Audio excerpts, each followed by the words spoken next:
그래서 너무 반갑습니다. 잘 오셨습니다. 이렇게 특별히 여기 오신 분들은 저의 이제 이력이 있습니다만은 오늘 이 강의를 준비하기 위해서 제가 의과대학 등록금부터 시작해서 투자한 돈을 쭉 계산해 봤더니 미국 연수까지 포함해서 한 30억 원 들어갔어요. 30억 원. 그래서 여러분들 그냥 30억 원 오늘 그냥 받아가시면 되는데 참석 못하신 분들은 상당히 좀 아쉽습니다. 제 소개 화면 혹시 떠 있나요? 저의 여러 소개 중에서 정말 제가 가장 자랑스러워하는 것은 여기 적혀 있지 않습니다.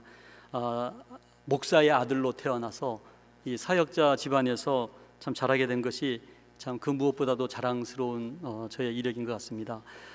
저희 아버지 사진인데요. 저희 아버님 박용묵 목사님, 작은 교회들 주로 많이 개척을 하셨습니다. 저희 아버지에 대한 남아있는 기억은 이렇게 기도하시는 모습, 또 지하철이나 버스 타시면 그냥 옆 사람한테 늘 전도하시는 그 모습, 그것이 저에게 남아있는 아버지의 모습입니다. 저희 어머니는 저희가 잠잘 때 다락방에 기도하러 올라가셨는데 아침에 깨어나 보면은 아직도 다락방에서 기도하고 계셨어. 언제 잠을 잤는지 저는 알지 못하는 그런 기도의 삶을 사신 어머니, 그 두 분에게서 저희가 이제 7남매가 태어났습니다.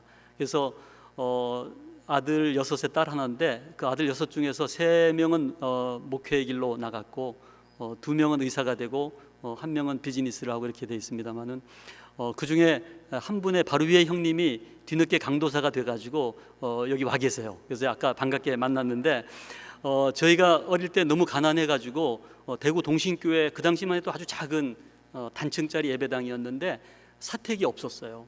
그래서 예배당 중간에 커튼을 치고 저희가 앞에 9 식구가 살았어요.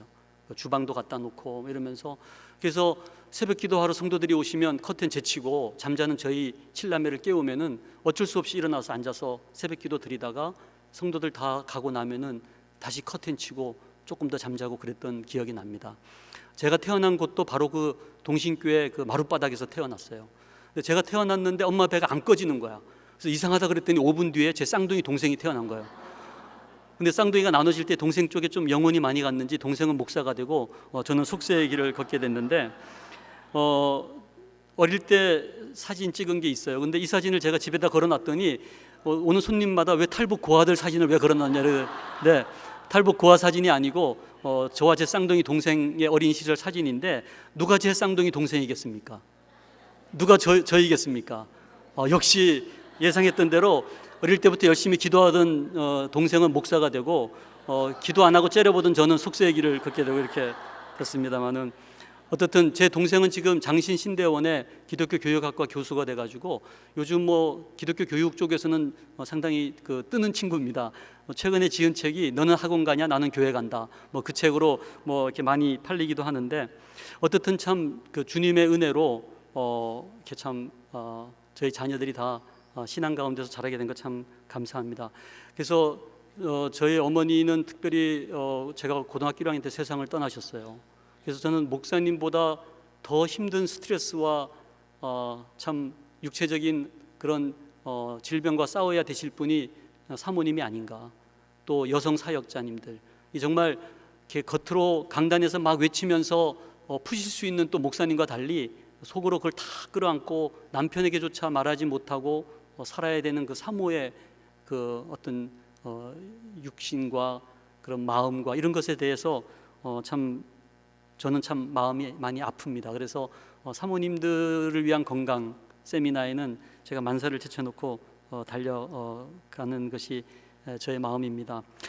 저희 아버지의 삶을 제가 최근에 국민일보사의 도움으로 책으로 만들었어요. 그래서 박용묵 목사의 10만 명 전도의 꿈이라는 책인데, 혹시 여러분들 언제 한번 관심 있으시면, 저희 아버님이 10만 명을 결국은 전도하시고 세상을 떠나셨는데 저희 자녀들이 7명이 다 모아도 아버지 한 만큼 그런 일을 못하고 있다는 사실에 저희가 너무 죄송스럽고 남은 인생의 시간들을 통해서 저희 아버지 못지않는 그런 선교 사역을 해야 되겠다는 다짐을 해봅니다.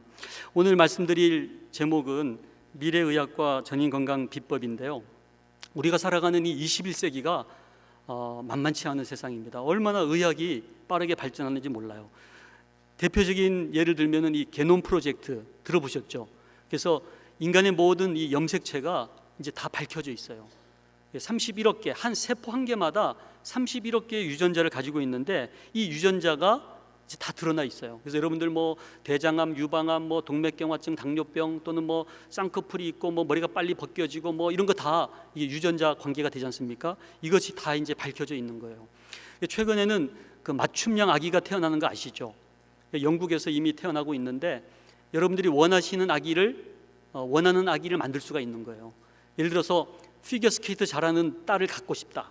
그러면 막 어릴 때부터 막 피겨스케이트 공부시키고 이렇게 할 필요가 없이 어떻게 하면 되냐 하면은 김연아 선수의 피겨스케이트 잘하는 유전자를 이렇게 가져다가 바꿔치기 하는 거예요.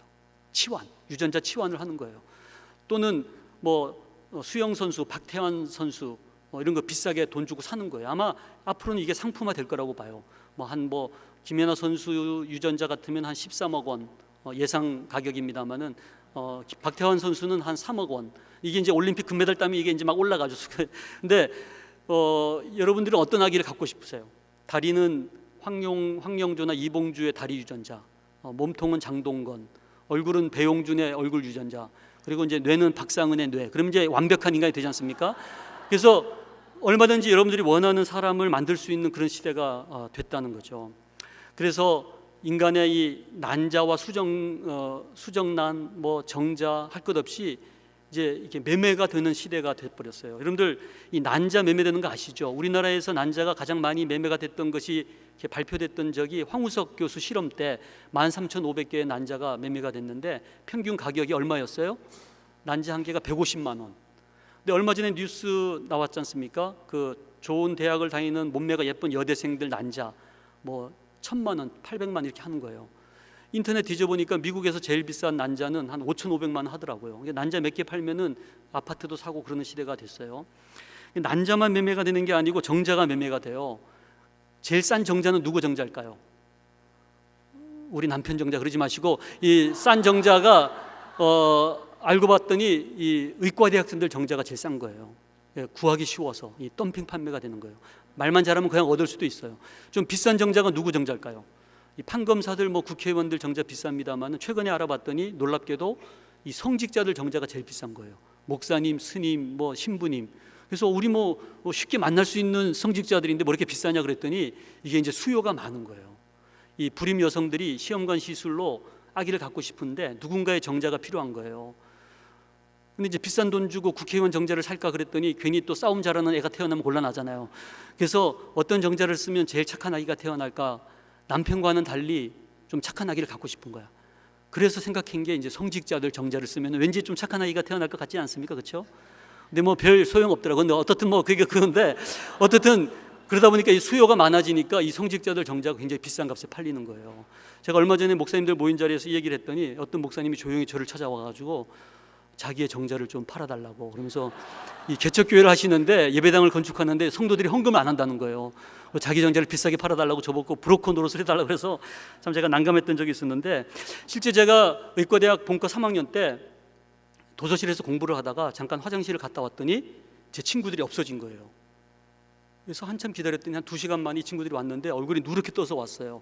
어디 갔다 왔냐 그랬더니 뭐 비뇨기과 레지던트 따라가서 뭐 깜깜한 방에 무슨 포르노 영화 보여주면서 정액을 제공하라 그래가지고 사정을 하고 그리고서 곰탕을 얻어먹고 왔대요.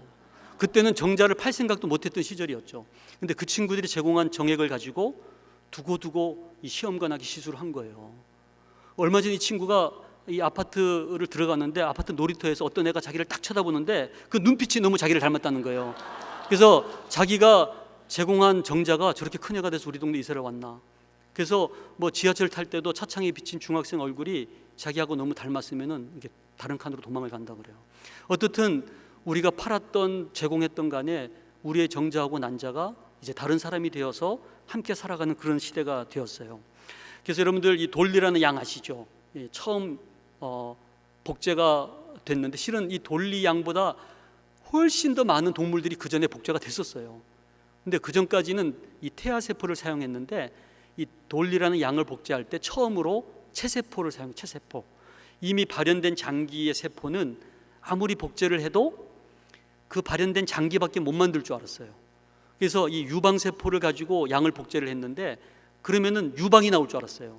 근데 유방이 나온 게 아니라 양 한 마리가 나온 거거든요. 그래서 이제는 손톱 밑에 작은 세포 한 개만 있어도 나하고 똑같은 개체를 만들 수가 있다는 거죠. 그래서 돼지도 만들었고 이 송아지 이름 혹시 아시나요? 우리나라에서 만든 복제된 송아지 이름 영롱이. 우리나라 말로 똑똑하다고 영롱이가 아니에요. 뭐 송아지가 뭘 똑똑하겠어요. 이게 영어로 만든 이름인데 영이 뭐죠? 젊음, 롱은 길다. 그래서 젊음이여 영원하라. 이 영생의 욕구를 담아서 만든 이름, 역시 서울대는 서울대입니다. 그래서 자꾸만 이 동물들이 복제되는 배경에는 이 줄기세포 때문에 그래요. 그래서 21세기를 줄기세포의 시대라 그러는데, 여러분들 줄기세포가 뭡니까? 도마뱀에서 이렇게 꼬리를 자르면 뭐가 생기죠? 꼬리가 생겨요. 다리를 자르면 거기서 다리가 생기잖아요. 근데 꼬리도 될 수 있고 다리도 될 수 있는 보다 근원적인 세포가 있지 않을까? 그게 바로 줄기세포라는 거예요. 다른 말로 원시세포, 만능세포. 그러니까 어떤 조직으로도 분해가 가능해요. 그래서 여러분들 아기 낳고 나면은 아기하고 엄마를 연결하고 있는 그 탯줄 있잖아요. 탯줄에 있는 피를 보관하는 은행이 생겼어요. 무슨 은행이죠? 제대열은행. 100만 원, 150만 원 주고 그 줄기세포가 많이 들어가 있는 탯줄에 피를 보관해 두고 있으면요, 그 애가 20살이 됐는데 백혈병에 걸렸어. 그러면 그 줄기세포 집어넣어주면은 그게 골수에 가서 막 골수가 증식을 하면서 골수 이식하는 효과가 생기는 거예요. 또 40살이 됐는데 간경화증에 걸렸다. 그러면 그 줄기세포 집어넣어주면요, 간세포가 막 자라면서 간경화증이 치료가 되는 거예요. 그래서 어떤 조직으로도 분해가 가능하다 보니까 저희 병원에서도 그 척수 손상 환자, 저희가 줄기세포 임상시험을 했었는데 이렇게 하반신 마비가 된 환자가 줄기세포 집어넣어줬더니 막 발가락이 움직이고 감각이 돌아오고 그래요. 그래서 여성분들 요실금 있죠. 막 웃고 나면 오줌이 찔끔찔끔 새어나오는 요실금, 예, 방광의 관략근이 약해진 건데 거기 줄기세포 집어넣어주니까 방광의 관략근이 아주 팽팽해지는 거예요. 또 심장마비 근육세포도 살아나고요. 뭐 피부가 뭐 아주 젊은 세포로 만들어지고 뭐 말할 것도 없죠. 그러다 보니까 이 줄기세포 얻고 싶어가지고 지금 난리가 된 거예요. 이 줄기세포를 얻는 방법에는 두 가지가 있어요. 우리 같은 어른들 몸에서 줄기세포를 얻으면요, 여러분들 몸속에 이 세포 번식이 활발한 곳에는 반드시 줄기세포가 많이 있어요. 그걸 우리가 성체 줄기세포, 골수, 뭐 위장 점막, 또 여성들 자궁 점막 있죠. 한 달에 한 번 생리하고 나면은 한 2주 만에 점막이 다 살아나거든요. 얼마나 번식이 활발한지 몰라. 골수 이런 데는 줄기세포가 많은데 최근에 가장 줄기세포가 많은 곳이 발견됐어요. 어딘지 아세요? 여러분들 몸속에서 번식이 가장 활발한 곳이 어디죠? 한 6개월, 한 1년 정도 정말 다이어트 해가지고 겨우겨우 빠졌는데 며칠 회식을 했더니 원상 회복되는 곳이 어디죠? 뱃살. 이 뱃살에 지방세포가 워낙 번식이 활발해서 거기 줄기세포가 굉장히 많아요. 그래서 저희 병원에서 줄기세포 얻을 때 그 뱃살에 이 지방 조직을 얻어요. 근데 아주 날씬한 아가씨가 오면요, 너무너무 힘들어요. 막 팍팍 긁어도 막 고통스러운데 얼마 나오지가 않는 거야. 근데 약간 여유가 계신 분들 오시면요, 이게 턱하면 턱 나오는데 이게 몇십 원어치가 나오는 거예요. 그래서 여러분들 약간 여유가 계신 분들 너무 좌절하지 마시고 이것 좀 가지고 있으면 이 수십억 원어치의 줄기세포를 얻을 수 있는 이 보화가 되거든요.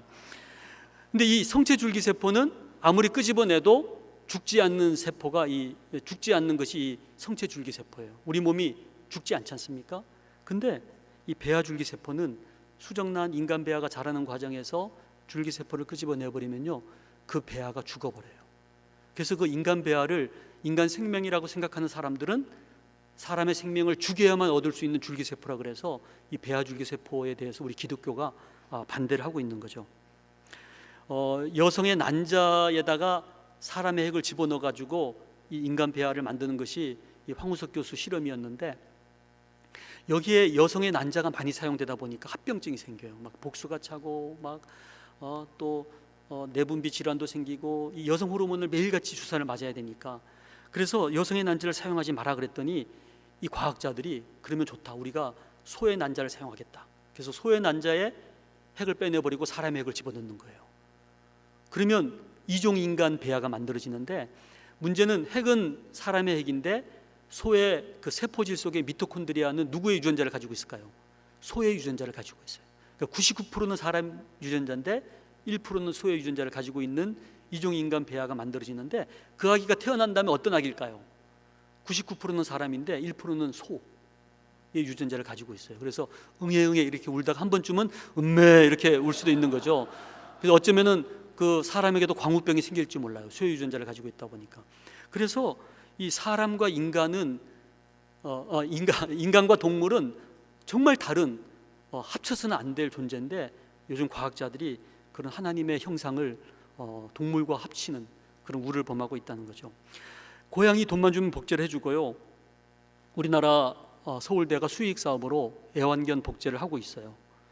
원숭이가 복제가 됐고요. 이제 남은 것은 사람인데 머지않아 사람이 복제될 날이 올 겁니다. 우리나라가 가장 인간 복제가 가능한 나라로 주목을 받고 있는데, 여러분들 원하는 사람 만들 수가 있어요. 제가 그 장신대 목회자 리더십 아카데미에 제가 인간 복제 강의를 해달라 그래가지고 제가 특강을 하러 갔는데, 누가 사회를 보고 있었냐면 제 쌍둥이 동생이 사회를 보고 있는 거예요. 그러면서 저를 소개하면서, 오늘 인간 복제를 강의해 주실 분은 저의 복제 인간 박상은 교수님을 소개하겠습니다 그러면서, 그래서 아주 강의가 잘 됐습니다만은 결국은 똑같은 일란성 쌍둥이를 만들어내는 것처럼 이 인간 복제가 가능하다는 거죠.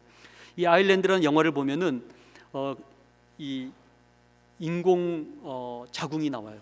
이 인공 자궁에다가 인간 배아를 집어넣고 이 굵은 탯줄을 통해서 영양분을 주면요, 2, 3년 만에 우리 같은 어른으로 숙성을 한다는 거죠. 그래서 수많은 인간 복제 공장을 차려놓고 거기에 인조 인간을 만들고서 원조 인간이 병들었을 때에 그 병든 인간, 원조 인간에게 장기를 이식하기 위해서 복제된 인간으로부터 장기를 끄집어낸다는 그런 끔찍한 영화입니다만은, 실제 우리나라에서 이런 인간 복제를 하다가 발각된 병원들이, 연구소들이 여러 개가 있습니다.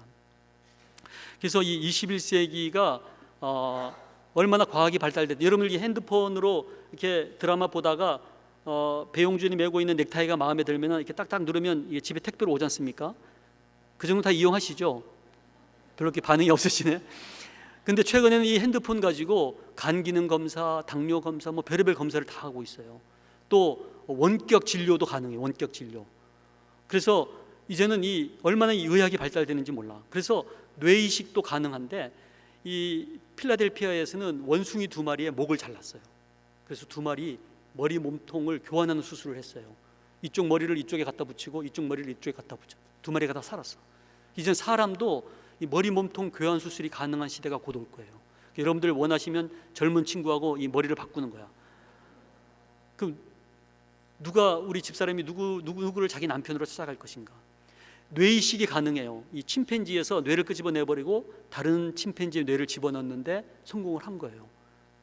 요즘 뇌사가 되면은 심장이 다 뛰잖아요. 모든 장기가 살아있잖아요. 그래서 장기를 이식하는데 이제는 그럴 필요가 없는 거야. 뇌사 상태에서는 뇌를 끄집어내버리고 다른 사람의 뇌를 집어넣으면 돼요. 문제는 그 사람이 누구냐는 거예요. 그 사람이 원래 몸뚱아리 주인이 그 사람이 되는 거냐, 아니면 그 뇌의 주인이 그 사람이 되는 거냐. 어쨌든 굉장히 이 복잡한 시대가 될 거라고 봅니다. 이런 그 현대의학이 발달하면서 우리가 죽지 않을 것 같아. 나의 모든 이 질병의 문제를 해결해 줄 것 같지만 실은 그렇지 않다는 거예요. 현대의학이 가지고 있는 맹점이 많아.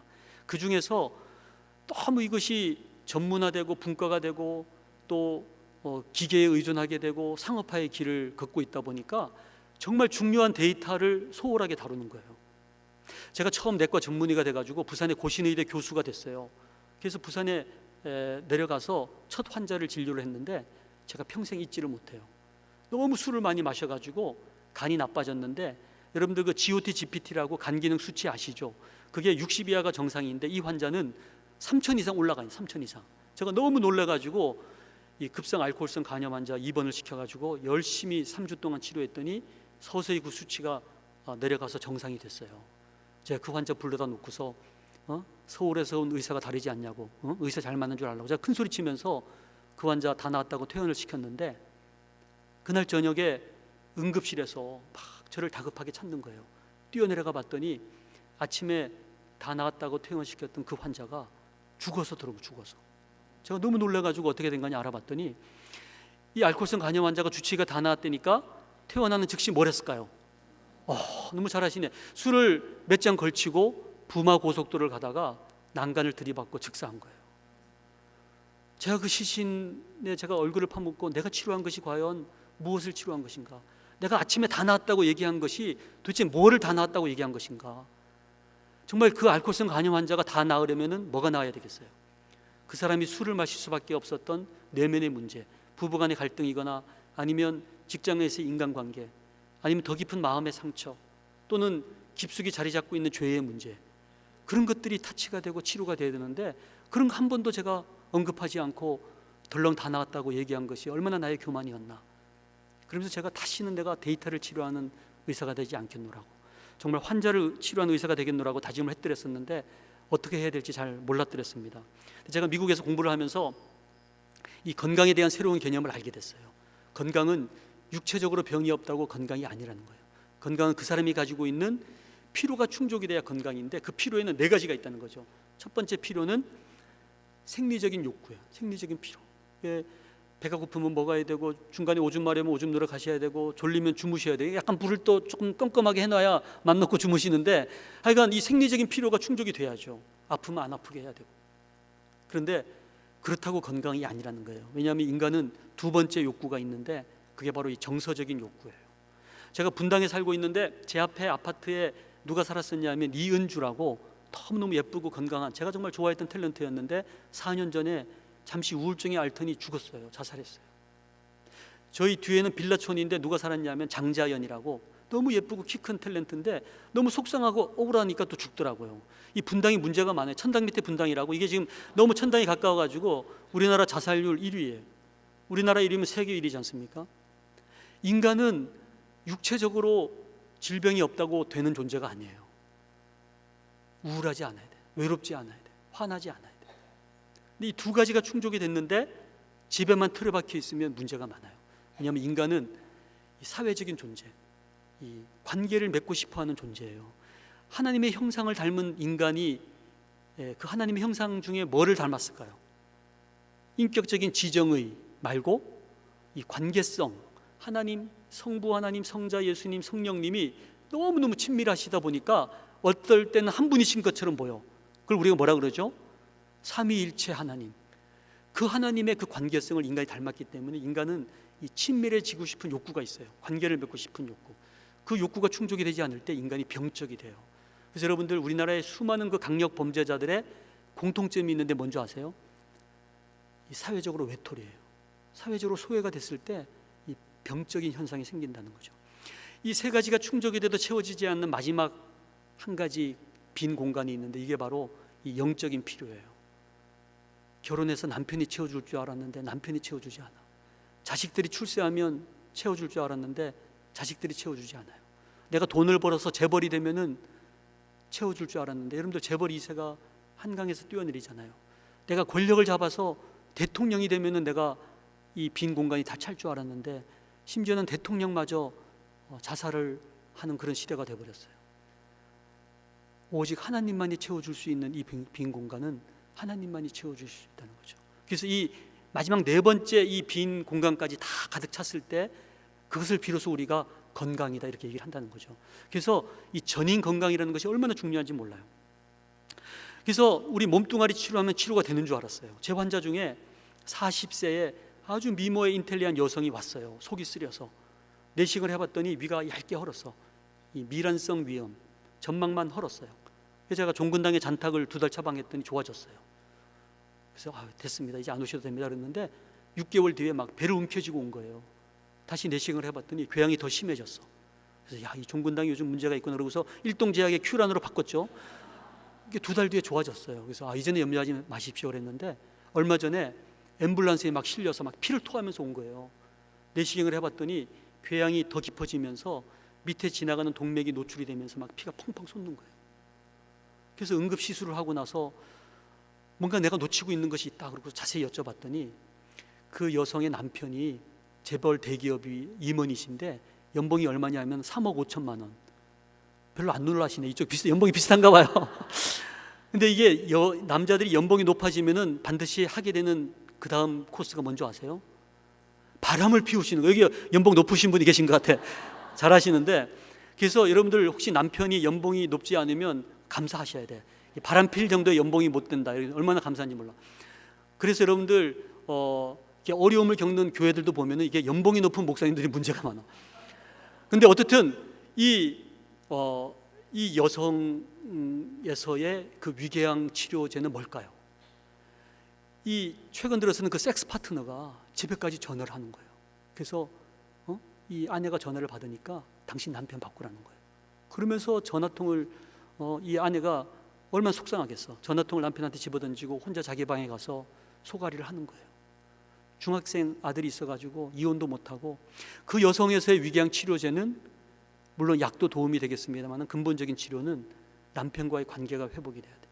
남편의 외도 문제가 해결이 돼야 돼요. 그래서 과거에는 우리가 이 몸뚱아리의 문제라고 생각했던 많은 질병들이 알고 봤더니 이 관계에서 비롯된 것이 많다는 거죠. 그래서 우리나라 내과 질환의 50% 이상은 마음의 병, 시민성 질환이고, 그 시민성 질환의 80% 이상이 관계에서 비롯됐다는 거예요. 그래서 우리가 의사나 간호사가 치료할 수 있는 병이 아니라 이제는 구역 식구, 권찰님, 또 전도사님, 목사님 또는 가족들 다 함께 힘을 합쳐서 치료를 해야 된다는 거죠. 제가 오늘 남은 시간 동안 건강의 비법 제가 한 7가지를 말씀드릴 때, 첫 번째가 이 세포하고 대화를 하는 거예요. 여러분들 이렇게 옆 사람 한번 쳐다보세요. 그러면 한 사람처럼 보이잖아요. 근데 이 한 사람을 구성하고 있는 세포가 몇 개냐면은 60조. 엄청 많은 세포가 우리 몸을 구성하고 있는데 색깔도 가지각색이고 크기도 다르고 모양도 달라요. 어떤 세포는 안 보여. 근데 어떤 세포는 길이가 1m가 넘어요. 여러분 몸속에 어디 있을까요? 이 척추 안에 이 척수신경은 어떤 게 1m가 넘어요. 너무너무 신기한 거예요. 피 속을 들여다보면 빨간 적혈구가 있지만 또 하얀 백혈구가 있어요. 이게 다 알고 보면 이 생명체는 생명체. 여러분들 세포 한 개가 하나의 생명체인 동물을 무슨 동물이라 그러죠? 단세포 동물. 대표적인 동물 이름이 아메바. 이 아메바가 2마리가 되려면 엿갈처럼 늘어났다가 둘로 쪼갈라지면 2마리가 돼요. 그래서 이 살아있는 생명체의 특징은 뭐냐면요, 번식을 해야 돼. 우리가 예수의 생명을 가지고 있다면 번식을 해야 돼요. 그래서 번식하지 않는 생명체는 뭔가 병들어 있는지 우리가 조사를 해봐야 돼요. 이 백혈구도 아메바처럼 하나하나가 다 뭐라고요? 생명체. 이 백혈구가 하는 일이 뭡니까? 나쁜 균이 들어오지 않습니까? 박테리아가 들어오면 어떡하죠? 막 달려가서 이 박테리아를 잡아먹어요. 박테리아만 잡아먹는 게 아니라 바이러스, 인플루엔자, 사스, 신종플루, 조류독감, 얼마나 먹을 게 많은지 몰라. 이 다 잡아먹는 거예요. 그런데 이런 나쁜 균만 잡아먹는 게 아니라 우리 몸에서 매일같이 생겨나는 암세포를 잡아먹는데 몇 개인 줄 아세요? 수십 개에서 100개가 매일같이 암세포가 생겨나는 거예요. 근데 여러분들이 보시는 이 지금 가시돋친 이 세포가 현미경으로 본 암세포예요. 저 암세포가 나타나니까 지금 하얀 뭐가 달려들고 있어요? 백혈구. 이름도 멋있어요. 킬러셀. 이게 달려들어가지고 막 얼굴 머리를 쳐박고 갉아먹고 막 그러면서 이 백혈구가 암세포를 물리치는 거예요. 나중에 봤더니 백혈구 안에 박테리아 찌꺼기, 암세포 찌꺼기를 다 녹이고 있는 거예요. 그래서 여러분들 지금 40살, 50살 될 때까지 암에 안 걸리셨다면은 누구 때문에 그래요? 이 백혈구, 이 킬러셀이 매일같이 생겨나는 암세포를 생기는 쪽쪽 다 잡아먹어서 그래요. 근데 한 번이라도 이 백혈구를 향해서 고맙다고 얘기해 보신 분, 이 백혈구 때문에 암에 안 걸렸는데 여러분들 이 백혈구 때문에 감사헌금 해보신 분, 우리 사역자님들이 감사헌금 안 하시니까 성도들이 어떻게 하겠어요? 근데 실제 내가 암에 안 걸린 이유가 이 킬러셀, 이 백혈구가 암세포를 다 매일같이 잡아먹어서 그래요. 근데 쇠가 빠지게 이 백혈구가 고생을 해도 주인이 몰라주니까 어떻게 되겠어요? 나중에 이 백혈구가 고생해본들 소용없다 그러면서 자기 혼자 아메바처럼 몰래 가서 자기만 막 번식하는 거예요. 그 병이 무슨 병인 줄 아세요? 백혈병. 잘하시네요. 백혈구가 없는 병이 아니에요. 백혈구는 너무너무 많은데 문제는 균하고 싸우는 백혈구가 없는 거예요. 혼자만 막 번식을 하는 거예요. 이게 바로 암세포예요. 암세포. 이게 콩팥에 생기면 신장암, 간에 생기면 간암, 그래서 여러분들 어떻든 이 세포하고 대화를 하셔야 되는데요. 오늘부터라도 집에 가셔서 한번 두 손 올려보세요. 주무시기 전에. 오늘은 집에 가시면 안 되죠. 내일까지 여기 계셔야 돼요. 이 두 손 올려서 이렇게 머리부터 주무시기 전에 만져가면서 뇌세포를 이렇게 축복하시는 거예요. 고맙다고 얘기해. 뇌세포야, 너무너무 고맙다. 오늘도 무슨 사랑의 수양관에 가가지고 그 어려운 강의 듣느라고 얼마나 고생 많았냐. 그러면서 무슨 중재원의 무슨 강의까지 듣고 말이죠. 얼마나 고생 많았냐. 그러면서 이게 좀 축복을 해주세요. 칭찬해 주시고 또 이렇게 눈도 만져가면서 오늘도 못 볼 거라지 봐가면서 얼마나 고생 많았냐. 그러면서 정말 교회에서 얼마나 못 볼 거라지, 저희 아버님 목회하시면서 정말 저도 못 볼 거라지 많이 봤는데 이렇게 눈을 칭찬해 주셔요. 너무 고생 많았다. 그러면서 입하고 귀하고 쭉 만져가면서 칭찬해 주시는 거예요. 특별히 이 무릎, 이 무거운 몸뚱아리 지고 다니느라고 얼마나 고생 많았냐 그러면서 칭찬을 해주시면 이 세포들이요 너무너무 좋아하는 거예요. 제가 이 세포하고 대화하는 방법을 저만 알고 있었다가 너무너무 불쌍한 환자가 온 거예요. 17년 동안 술 상무 아세요? 이 바이어들 접대하느라고 사장님 대신 이 낮이고 밤이고 술 마시는 17년 그 짓을 했더니 간경화가 왔어요. 복수가 차고 막 황달이 온 거예요. 그랬더니 그 회사 사장님이 어떻게 했을까요? 여러분들이 사장님이라면 잘라버렸어. 제가 너무 막 억울하다면서 저한테 막 울분을 토하는 거예요. 그래서 제가 이 세포하고 대화하는 방법을 알려줬더니 그날도 술을 마시러 가야 되는데 자기 간세포하고 처음 대화를 해본 거예요. 간세포야 잘 지냈냐? 내가 오늘 술을 마시러 가야 되는데 너는 어떻게 생각하냐? 그랬더니 막 이 간세포가 막 아우성 지르는 소리를 처음 듣게 된 거예요. 주인님 해도 너무하지 않습니까? 제가 주인님을 위해서 20년 가까이 술 시중을 들어줬는데 오늘도 또 저에게 술을 부어주시렵니까? 그러면 주인님은 주인님대로 하십시오. 저는 제 갈 길을 가겠습니다. 이 간경화증 세포가 자기 갈 길을 가겠다는 것은 뭐가 되겠다는 거죠? 간암세포가 되겠다는 거예요. 막 술상보가 정신이 번쩍 들어서 그날부터 술을 끊기 시작했더니 한 2달이 지나면서 황달이 빠지고 복수가 빠지면서 병이 나았어요. 그래서 다시 그 회사에 복귀를 해가지고 추석날만 되면 저한테 늘 이렇게 선물을 사들고 왔는데 작년부터 안 오더라고요. 네, 올해는 기다려봐야 될 텐데 어쨌든 여러분들 한번 여러분들의 세포들 특히 아픈 부위를 만져가면서 이 세포하고 얘기를 해보시면요, 이 세포가 할 말이 많아. 여러분들한테 할 말이 많아. 그 세포의 얘기를 한번 귀 기울여 보세요. 그래서 우리나라 건강서적의 그 베스트셀러 책 이름 중에 하나가 사랑받는 세포는 암을 이긴다. 우리 몸의 세포가 자기가 주인으로부터 사랑받고 있다고 느끼지 않습니까? 그러면 목숨 걸고 암세포하고 싸우는 거예요. 그리고 아침에 여러분들 새벽기도 가기 위해서 알람 따르릉 울리면 막 그냥 신경질 내면서 어떤 사람이 막 이 새벽기도를 만들어서 나를 괴롭히니 이러지 마시고 그때는 어떻게 하시냐면 알람을 조용히 끈 다음에 여러분들의 60조의 생명체들을 향해서 명령을 하는 거예요. 얘들아, 때가 되었다. 일어나거라. 그러면서 이 잠자는 제자들을 깨우신 예수님처럼 이 잠자고 있는 60조의 생명체들 다 깨우셔서 이제 버스를 타시는데 그냥 타시면 안 되고 번호를 확인하신 다음에 얘들아 타자. 그래서 이제 버스 타시고 이게 이제 교회를 왔는데 와 보니까 뭐 성도들이 거의 없는 거야. 그러면 또 낙담이 돼가지고 그러지 마시고 여러분들이 데리고 온 생명체가 몇 명이라고요? 60조. 이명박 대통령이 거느리고 있는 군인이 기껏해봐야 60만 대군인데 여러분들이 지금 아침에 데리고 온 새벽에 데리고 온 생명체 60조의 생명체들을 다 데리고 와가지고 얘들아 여호와를 찬양하라. 그러면서 이 60조의 생명체들이 다 하나님을 찬양하는 거예요. 그러면 막 비록 적은 숫자지만 그 새벽 기도가 막 웅장한 거예요. 그래서 여러분들 이 세포들과 늘 대화하면서 그래서 물을 마실 때도 그냥 마시지 마시고 60조의 생명체들아 물을 마시라 그러면서 이렇게 물을 마시잖아요. 그러면은 그 세포들이 막 물을 마시려고 막 이렇게 막 이 부리를 내밀고 달려드는 모습을 상상하면서 이렇게 물도 마시고 말이죠. 그래서 제가 오늘 이 시간 한번 세포들을 응원했으면 좋겠어요. 그렇죠? 그래서 오늘 찬양하라 내 영혼아는 많이 불러오셨으니까 오늘은 찬양하라 내 세포야. 그래서 한번 여러분들 특히 아픈 부위를 만져가면서 또 박수 쳐가면서 한번 찬양하라 내 세포야 조금 빠른 템포로 하겠습니다. 이 잠자는 세포들이 많이 깨어났어.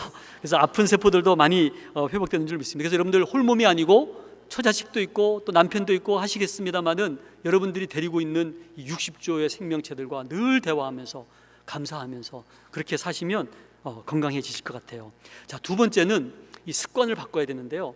이 당뇨병, 고혈압 뭐 이런 병들이 옛날에는 성인병이라 그랬어요. 나이가 들면 생기는 병인 줄 알았는데 나이가 들어도 어떤 사람 안 생겨. 어떤 사람은 젊어도 생겨.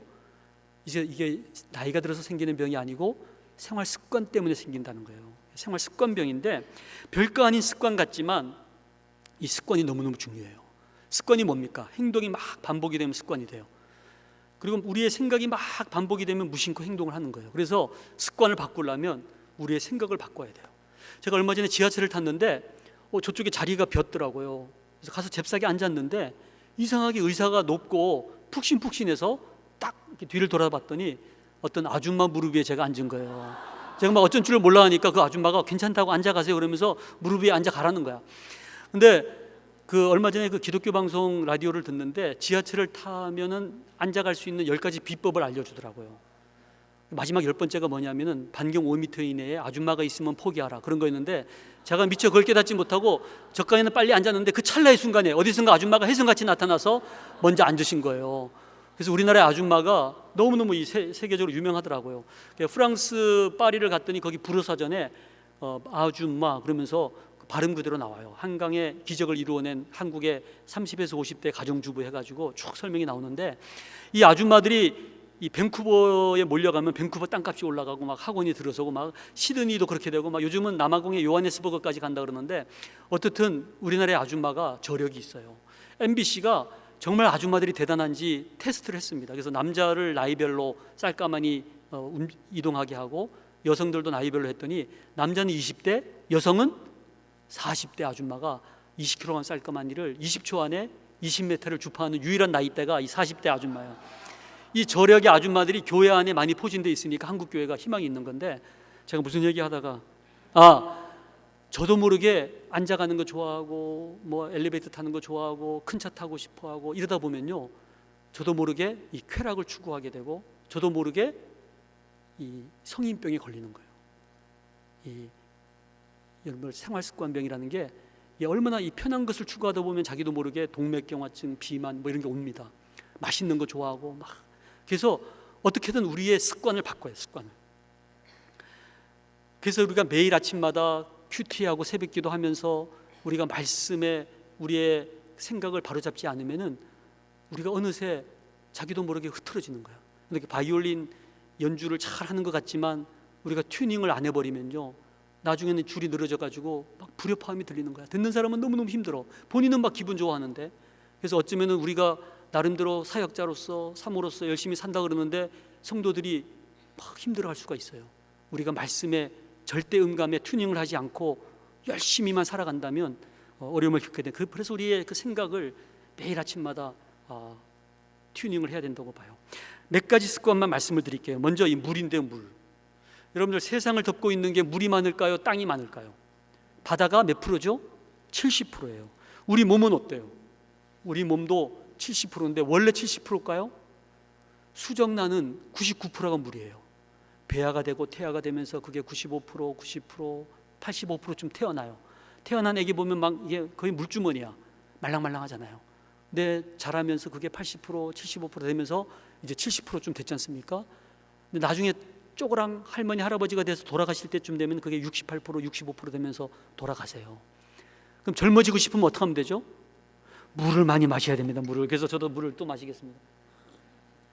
그래서 여러분들과 소녀시대의 차이는 이 수분 함유량의 차이입니다. 수분 함유량. 수분 함유량을 높이면 이 젊어질 수가 있다는 거죠. 그래서 적어도 하루에 2리터의 물을 마시면요 오줌을 보는데 오줌이 어때요? 맑아요. 묽어요. 근데 오줌을 500cc밖에 안 보면 오줌이 아주 진해요. 막 인삼차 같아. 그래도 감사한 것은 우리 콩팥의 농축 능력이 4배. 그래서 2리터로 내보내야 될 우리 몸의 찌꺼기를 4배로 농축시켜가지고 500cc 안에 내보내요. 근데 문제는 200cc밖에 오줌을 못 봤다 하루에. 그러면 나머지 300cc에 농축시켜서 내보내야 될 우리 몸의 찌꺼기가 몸 안에 차 있는 거예요. 그 병이 바로 뇨독증, 소변의 독이 몸에 쌓인다는 거예요. 그래서 표류하는 뭐 선원들 또는 이렇게 지하실에 갇혀 있던 사람들 일주일 열흘 만에 건져내면은 제일 먼저 하는 검사가 이 뇨독증 검사를 해요. 물을 못 마셔서 찌꺼기가 몸에 차 있는 거죠. 그래서 여러분들 아침에 적어도 500cc의 물을 쫙 들이마시면요 간밤에 찌꺼기가 쫙 소변으로 빠져나가서 얼마나 좋은지 몰라요. 자, 여러분들 지금 이게 뭐죠? 제가 강남의 어느 교회에 가서 이게 뭐죠 그랬더니 뭐라 그런 줄 아세요? 아우디. 딱 그래, 아우디. 제가 역시 강남은 강남이다. 지금 황사가 온 황사.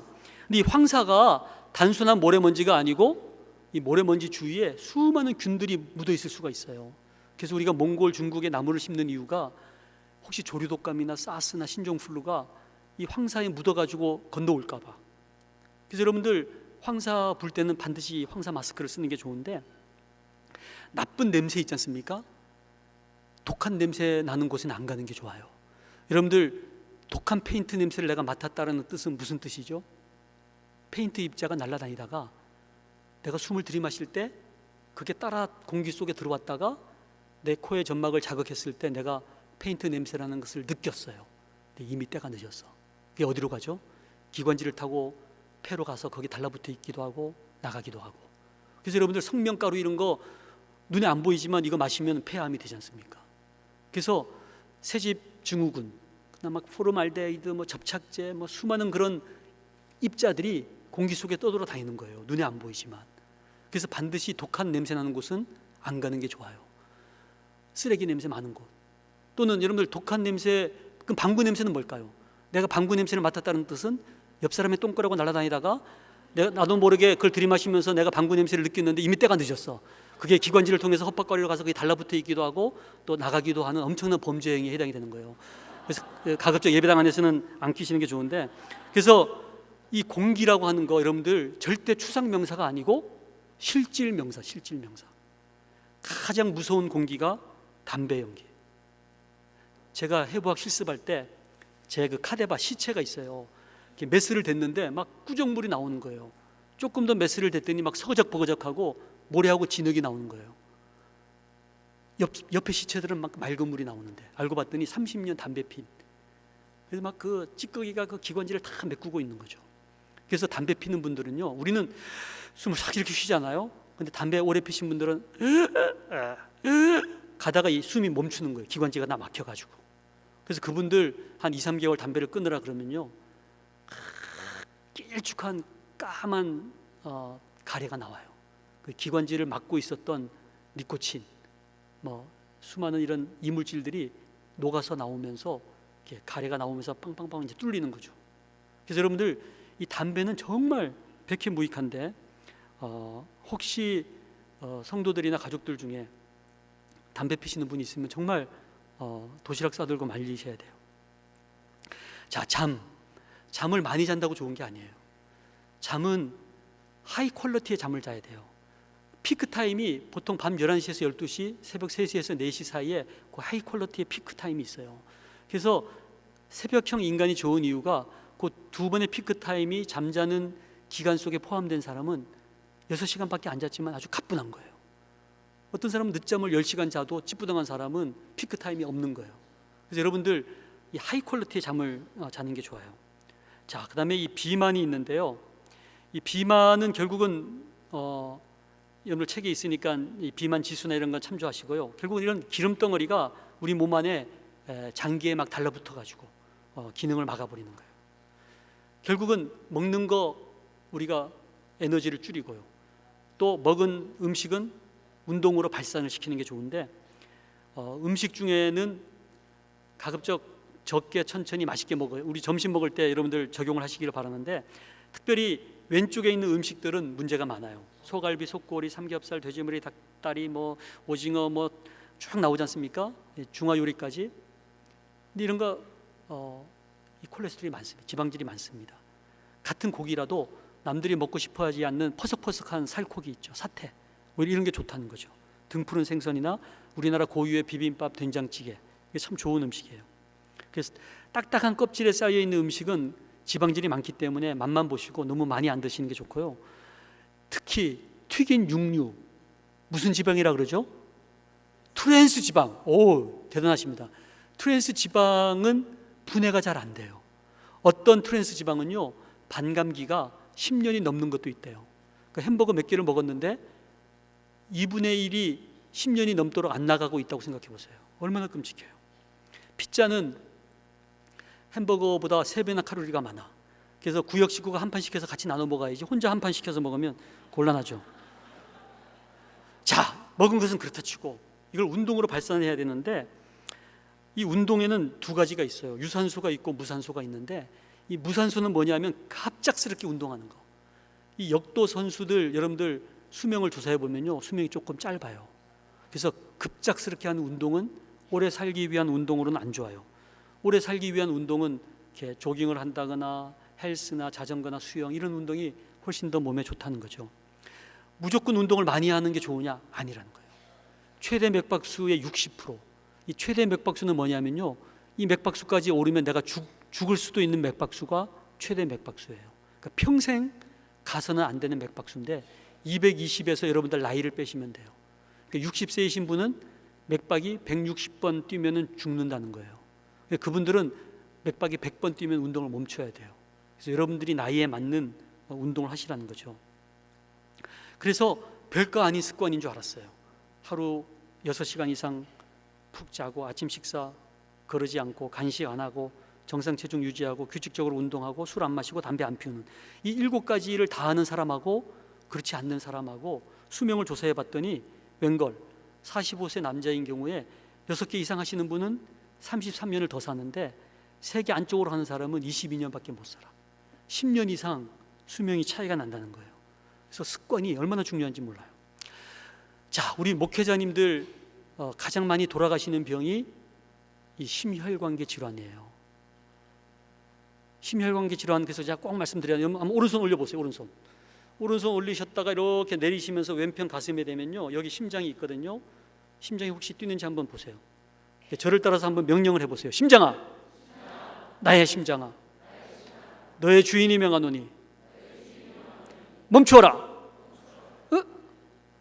오, 이게 내 심장인 줄 알았는데 내 말을 안 듣는 거예요. 이게 뇌의 명령을 받고 있는 줄 알았는데 뇌가 죽었는데 심장이 뛰어요, 안 뛰어요? 뛰잖아요. 이게 뇌의 명령을 받고 있는 것도 아니야. 지금 의학적으로 몰라요, 이 심장이 누구의 명령을 받고 있는지. 근데 우리는 알고 있지 않습니까? 하나님이 뛰라고 할 때부터 뛰기 시작해서 하나님이 멈추라고 할 때까지 그 뛰는 동안 우리가 마음껏 삶을 누리면 돼요. 근데 문제는 그 심장이 규칙적으로 뛰어줘야 되는데 쿵딱 쿵딱 이렇게 해줘야 되는데 어떤 분이 이게 쿵 뜨뜨뜨 으뜨르륵 이러면서 이게 불규칙하게 떠요. 그걸 무슨 병이라고 그러죠? 부정맥. 이 부정맥은요, 심장이 이렇게 막 떨고만 있어. 흐르지 않는 피는 굳어버리니까 피떡이 생기는 거예요. 그 다음에 심장이 펌프질 해버리면 그 피떡이 어디로 가겠어요? 뇌혈관을 막아가지고 중풍이 오는 거예요. 그래서 여러분들 이 풍이 오는 사람의 상당수가 이 부정맥을 몰라서 그래. 그래서 여러분들 부정맥 한 번씩 맥박을 재보시고 병원에 가시면요, 어린이용 아스피린 하나만 먹어도 얼마든지 혈전증이 예방이 되거든요. 두 번째 심장의 병은요, 심장을 먹여 살리는 혈관이 좁아지거나 막히면요, 가슴에 통증이 와요. 그래서 하고 통증이 오는데 이 통증이 20-30초 만에 없어지면 그게 협심증이고, 통증이 30분, 1시간 이상 계속되면 그게 바로 심장마비예요. 심장마비. 보시면 이 혈관이 이렇게 막혀버리잖아요. 그러면 이 심장이 썩어져 들어가는 거예요. 그래서 하고 쓰러지는데 골든타임 2시간, 이 2시간 안에 병원을 오면요, 이 철사줄 집어넣어가지고 풍선 불어주면은 살아날 수 있는데 엉뚱한 병원 돌아다니다가 시간 놓쳐버리면 돌아가신다는 거죠. 그래서 반드시 여러분들 살고 계시는 또 교회 주변의 병원 중에서 이 시술을 할 수 있는 병원 이름을 반드시 외우셔야 돼요. 그래서 안양 주위에 사시는 분들은 샘병원 이렇게 평상시에 막 외우고 있다가 의식을 잃고 쓰러졌는데도 앰뷸런스가 왔을 때 자기도 모르게 샘병원 하면은 우리 병원 오면 살 수 있는데 엉뚱한 메트로병원 원광대 3번 이런 데 가다가 돌아가시는 거죠. 정말 중요해요. 그 다음에 혈관. 우리 몸의 혈관 중에서 가장 건강한 혈관은 어떤 혈관인 줄 아세요? 뻥 뚫린 혈관, 비어있는 혈관. 우리가 다 축복의 통로인데 하나님의 축복의 통로 중에서 가장 건강한 축복의 통로는 누군지 아세요? 비어있는 성도, 비어있는 목회자. 내려놓고 겸손하게 주님께만 맡기고 비어있으면 그게 최고의 축복의 통로라는 거죠. 근데 이 통로가 살이 찌면요, 이게 동맥경화증이 오는 거예요. 비계가 끼고 나중에는 통로가 막혀. 그래서 아무리 기다려도 피가 안 오는 거예요. 말초에서. 봤더니 막 비계가 끼고 막 썩어져 들어가는 거예요.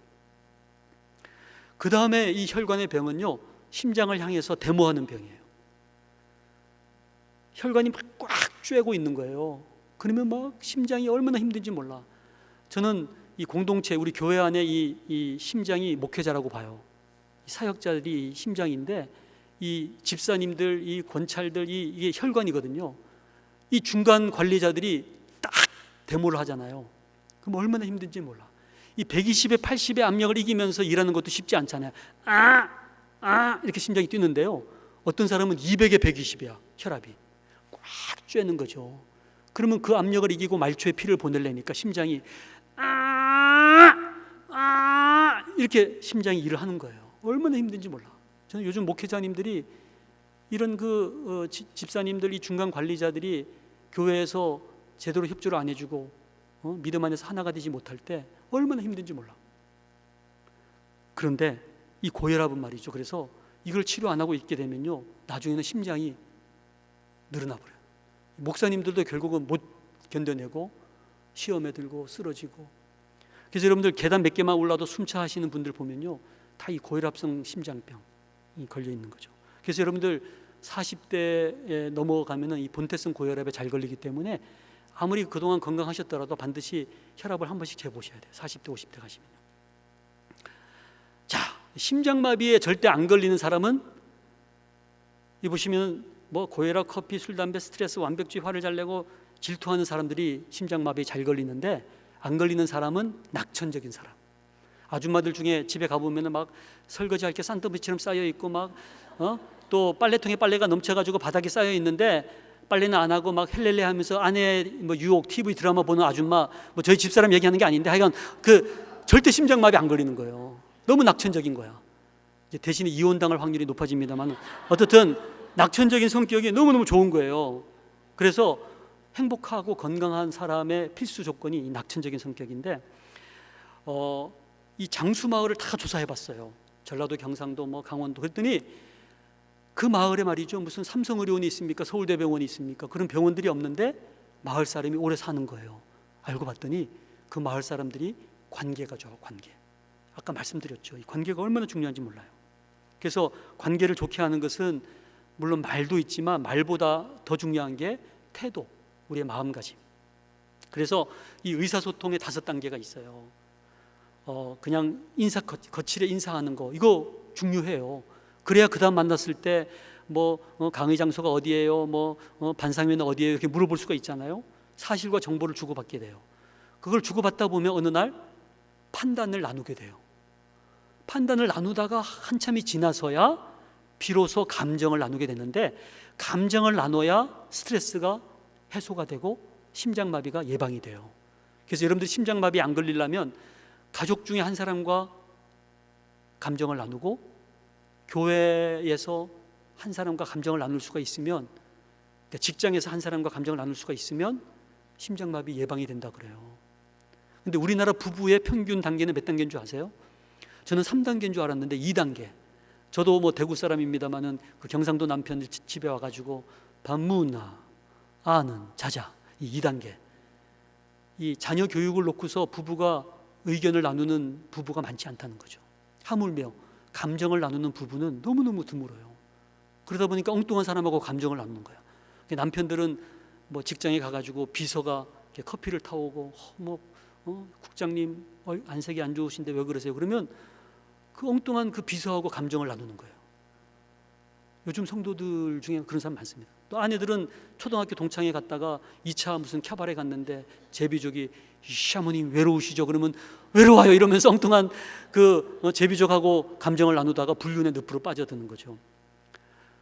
부부 사이에 감정을 나눠야 되는데, 저는 이 5번째, 이 절정의 대화를 제가 잘 몰랐어요. 근데 제가 부산의 고신의대 교수로 있었을 때 신장 이식 팀이었어요.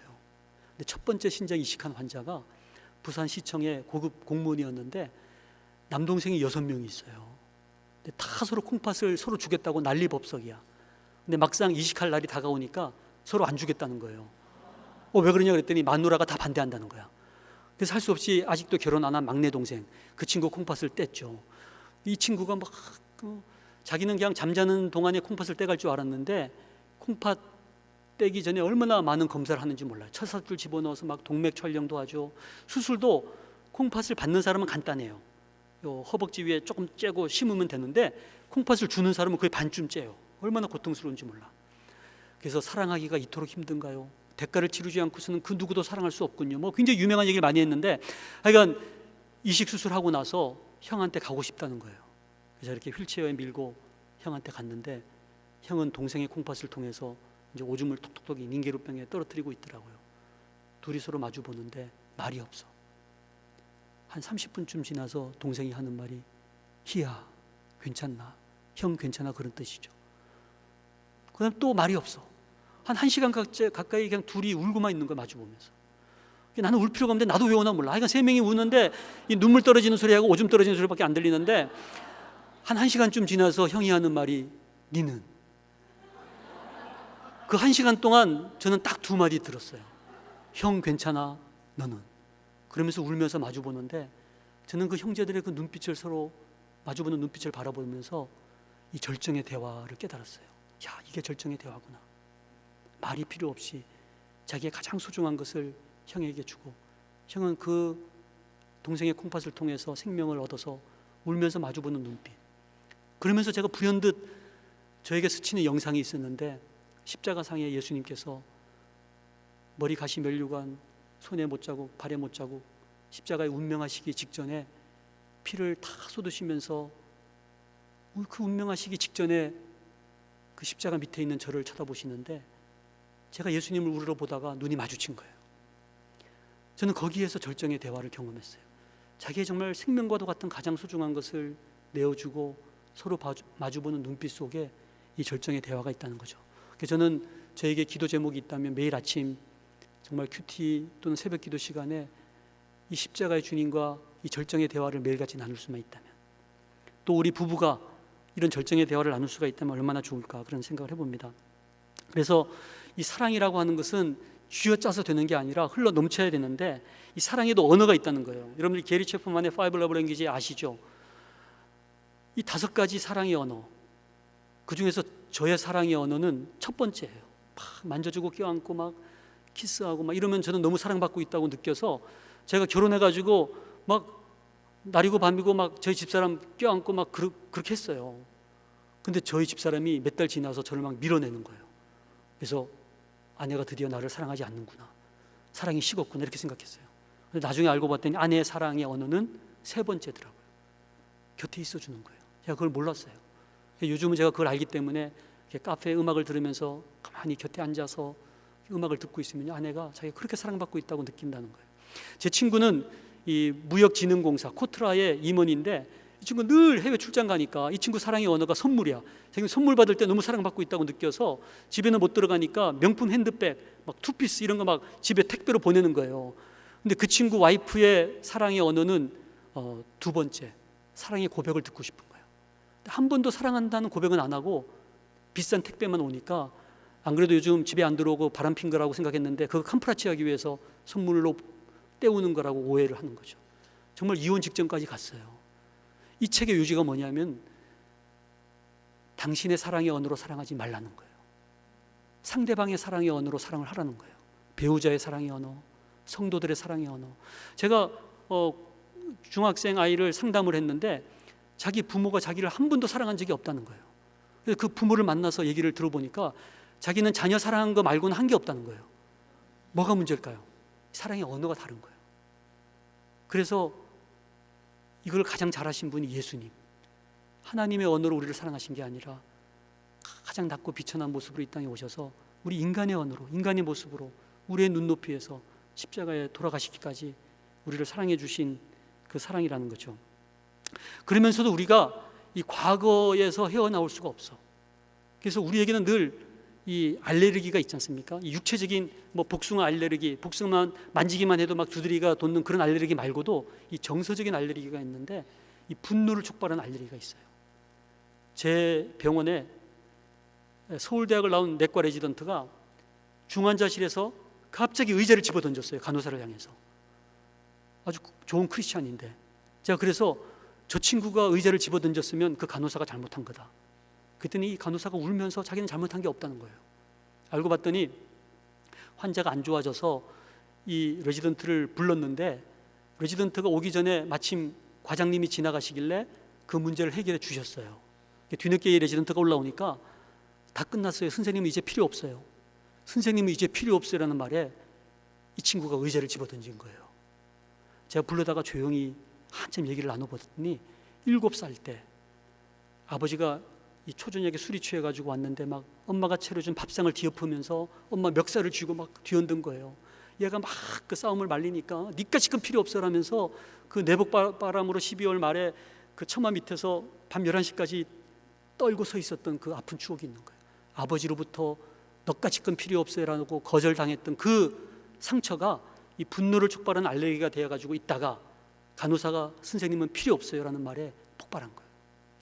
근데 우리가 다 그걸 가지고 있어요. 혹시 여러분들 저희도 저도 장로라서 이제 당회를 하지 않습니까?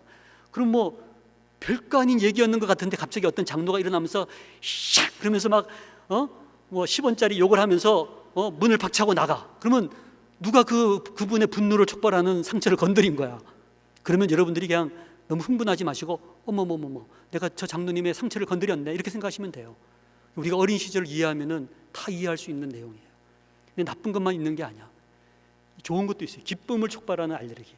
저희 어머니가 고등학교 다닐 때 세상을 떠나셨지만 초등학교 중학교 때 제가 학교 갔다 오면은 책가방을 받아주시면서 부엌에 가셔서 이렇게 토마토를 썰어서 거기에 설탕을 뿌려서 저한테 이게 주시면 제가 엄마 품에서 그 토마토를 먹었던 기억이 나요. 근데 제가 결혼해가지고 집사람하고 뭐 장을 보러 가가지고 제가 자꾸만 토마토 주스를 살라 그러니까 맛도 없는 토마토 주스 왜 사냐고 막 난리야 난리. 오렌지 주스 사는 거예요. 그래서 맛이 없는 건 나도 이해가 가는데 내가 왜 자꾸만 사는지 몰랐어요. 근데 토마토를 먹을 때 토마토 주스를 마실 때가 되면은 엄마 품에서 먹었던 그 토마토 기억이 나면서 나에게 기쁨이 촉발이 되는 거예요. 우리가 다 이런 그 과거의 그런 기억들을 가지고 있다는 거죠. 그래서 우리의 그 인생이 짧은데 나와 그것의 만남, 수단으로 만나는 게 아니라 나와 너의 만남이 되면 좋겠다라는 생각을 해보면서 인생의 후반전은 정말 이런 일 중심적이 아니라 관계 중심적인 삶을 살면 좋겠다는 생각을 해봅니다. 마지막으로 이 부부 관계하고 자원봉사에 대한 말씀만 드리고 마치겠는데요. 부부 간에 필요한 사랑이 3가지가 있어요. 이 낭만적인 열정적인 사랑도 필요하지만 이 친구 같은 사랑, 그리고 마지막은 이 헌신적인 사랑이 필요해요. 그래서 우리가 손에 전기가 오는 그런 사랑만 가지고 평생을 살 수가 없지 않습니까? 이 마지막 3번째 사랑을 저에게 가르쳐 주신 저희 형님, 대길교회 장로로 있는 박재영 장로님, 우리 여기 박현식 목사님도 오셨던데 저희 형님이 서울의대 교수로 계시면서 저희 형수님이 지금 14년째 식물인간이세요. 제가 지난 토요일도 가서 뵙고 왔는데 14년째 식물인간인데도 아침 저녁으로 형님이 머리부터 발끝까지 다 마사지 해주면서 씻겨주면서 식물인간으로도 좋으니 오래오래 살아달라 그러면서 늘 그렇게 감사하시는 거예요.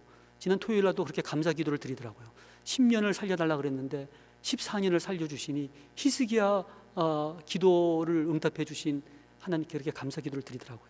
지난번에는 그 아들이 이제 의사가 돼가지고 얼마 전에 결혼을 했는데 그 청첩장을 보내면서 너무너무 감사하다는 거예요. 그래서 형수가 식물인간인데 뭐 이렇게 감사하냐 그랬더니 형수가 돌아가셨으면 자기 이름 혼자 적어서 청첩장을 보내야 되는데 식물인간으로 살아있으니 사랑하는 아내 이름까지 적어서 청첩장을 보내니 얼마나 감사하냐. 그래서 형은 어떻게 그런 사랑을 다 할 수 있냐 그랬더니 너도 그런 고백을 하더구먼. 그러면서 결혼식 때 눈이 오나 비가 오나 병이 드나 건강하나 당신만을 사랑하겠노라 그런 우리가 고백을 다 했지만 정말 그것을 지키는 것이 쉬운 일은 아닌 것 같습니다. 자원봉사 하시는 분은 봉사하지 않는 사람보다 4.5년을 더 살아요. 그래서 남을 위해서도 봉사하지만 저희 병원에 호스피스 봉사하시는 분들이신데 여러분들을 위해서 봉사하시는 게 얼마나 건강에도 도움이 되는지 몰라요. 그래서 이 아프리카 요즘 제가 돕고 있습니다마는 얼마나 이 봉사에 나 스스로도 건강해지는지 몰라요. 그래서 건강의 7가지 비결 제가 말씀드렸는데 다 같이 외치고 마치겠습니다. 시작. 세포와의 대화, 충분한 수분 섭취, 맑은 공기, 적절한 음식, 알맞은 운동, 효과적인 수면, 휴식, 만족스러운 인간관계, 행복한 부부생활, 남을 위한 봉사. 여러분들 이 7가지 비결을 가지고 오래오래 사시면서 귀한 사역 감당하시기를 바라고요. 행여 인생의 나그네 길 동안 예기치 않는 건강의 어려움을 만났을 때 오늘의 이 만남도 또 주님의 허락하심인데 저에게 연락을 주시면 또 저와 우리 많은 기독 의료인들이 힘이 닿는 데까지 여러분들 섬기도록 하겠습니다. 네, 감사합니다.